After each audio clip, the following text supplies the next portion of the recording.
Hello and welcome back to my channel. In today's video, I am going to show you how to add a voiceover to your Instagram story. So let's get started.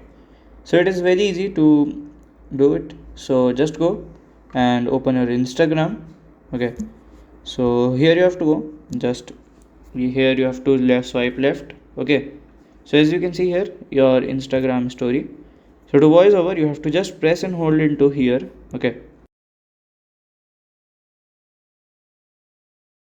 Because like I'm recording with my recorder, if I will do like my voice will be gone. So you can just press and hold into this and you can voice record. So by this way you can do it, and it's an easy way too.